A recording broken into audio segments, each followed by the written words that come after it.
En fait, c'est ça. Moi, je suis francophone d'origine. Puis, bon, je suis mariée à un Américain, donc j'ai plusieurs contacts dans la communauté anglophone depuis que je suis avec lui. Avant, j'ai grandi, en fait, à Montréal depuis que j'ai 17 ans. J'ai fait mes études en français, j'avais des amis francophones. On n'a pas beaucoup de ponts ou d'opportunités de connecter avec l'autre communauté. Si on est francophone, de connecter avec des anglophones, si on est anglophone, de connecter avec des francophones. Puis il reste que ce n'est pas de la mauvaise volonté, c'est souvent qu'on n'a juste pas les mêmes endroits, on ne fréquente pas les mêmes lieux, on ne va pas à l'école à la même place, on ne fréquente pas les mêmes bars à la limite. Donc, il reste que c'est difficile, même mes amis anglophones qui disent « j'ai envie de pratiquer mon français, mais on ne me laisse même pas, on va me parler en anglais quand j'essaie de pratiquer mon français », puis des amis francophones qui se sentent gênés, qui sont timides. Donc, il y a beaucoup de non-dits, je trouve, dans les relations entre les francophones et les anglophones.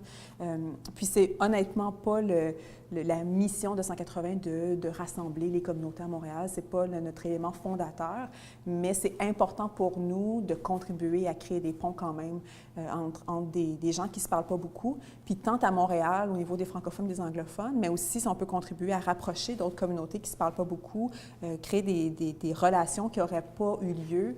Par exemple, quand on voyage, bien, pour nous, ça fait vraiment partie de notre mission, en fait.